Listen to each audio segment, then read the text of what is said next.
Jasmine Shah ji मेरे साथ मौजूद हैं। सर, सामूहिक उपवास रखा है, क्या मैसेज देना चाहते हैं और कितनी जगहों पर ये सामूहिक उपवास का कार्यक्रम चल रहा है? देखिए, देश में चल रही तानाशाही के खिलाफ आज देश भर में कुल 25 राज्यों में एक सामूहिक उपवास रखा गया है। आज पूरा देश देख रहा है कि किस तरह अरविंद केजरीवाल जी को एक पूरे फर्जी मुकदमे में बिना कोई सबूत के ठीक लोकसभा चुनाव के पहले मोदी जी ने गिरफ्तार कर दिया। तो आज सबके मन में एक ही सवाल है या एक ही मुद्दा है कि जो भी अभी देश में चल रहा है वो बिल्कुल गलत है। आज भाजपा के भी समर्थक हमें मिलते हैं तो कहते हैं कि हमने मोदी जी को इसलिए वोट नहीं दिया था कि देश में विपक्षी खत्म कर दो। तो आज सबके मन में एक ही सोच है कि इस तानाशाही सोच पे अंकुश लगाना बहुत जरूरी है और इसी के कारण आज देश भर में ऐसे कार्यक्रम आयोजित किए गए हैं। दिल्ली में हम जंतर मंतर में मौजूद हैं।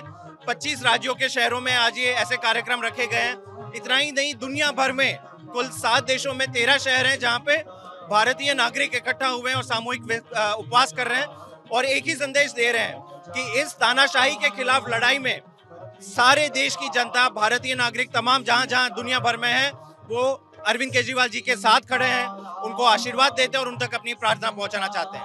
आम आदमी पार्टी इंडिया अलायंस का भी हिस्सा है, क्या इंडिया अलायंस के जो साथी हैं वो भी सामूहिक उपवास में पहुंचने वाले हैं? देखिए, हमने देश भर में सभी जनता, आज का कार्यक्रम राजनीतिक नहीं है, आज का कार्यक्रम देश भर की जनता के लिए है। 31 मार्च को जो रामलीला मैदान में रैली हुई थी वो इंडिया अलायंस से संबंधित थी, तो उसमें सारे तमाम पॉलिटिकल पार्टीज आए थे। आज हमने देश के जनता को आह्वान दिया है कि जो लोग शामिल हो सके वो यहाँ पे शामिल हो जाए, नहीं तो घर पे बैठ के लोग अपना उपवास करें और सोशल मीडिया के जरिए अपनी आवाज बुलंद करें। भाजपा मुख्यमंत्री अरविंद केजरीवाल के इस्तीफे की मांग कर रही है, उसको किस तरीके से? देखिए, तानाशाही का यही रवैया है कि जिन लोगों को, जिन विपक्षी पार्टियों को आप चुनाव में नहीं हरा सकते, उनको आप कैद कर दो और उनकी सरकारें गिरा दो। तो अगर इस तरह से विपक्षी मुख्यमंत्री अगर कोई भी इस्तीफा देने लगे तो फिर विपक्षी नहीं बचेगा। बहुत आसान तरीका हो गया कि देश के तमाम विपक्षी मुख्यमंत्री को आप जेल में डाल दो, 2-3 हफ्ते जेल में रखो और बोलो कि अब इस्तीफा दे दो। तो ये तो पूरा तानाशाही है और देश की जनता देख रही है, सब जान रहे हैं कि आज जो हो रहा है देश में बिल्कुल गलत है। अंतिम सवाल, लोकसभा चुनाव नजदीक है, मुख्यमंत्री अरविंद केजरीवाल आम आदमी पार्टी के राष्ट्रीय संयोजक जेल के अंदर है, कितनी कमी महसूस की जा रही है और लोकसभा चुनाव की किस तरीके से तैयारियां की जा रही है, क्योंकि चुनाव प्रचार भी आ गया है? देखिए, अरविंद केजरीवाल जी केवल एक व्यक्ति नहीं है, अरविंद केजरीवाल जी एक सोच है और उस सोच की प्रेरणा से आज आम आदमी पार्टी का हर एक कार्यकर्ता 4 गुना 10 गुना ज्यादा मेहनत से काम कर रहा है।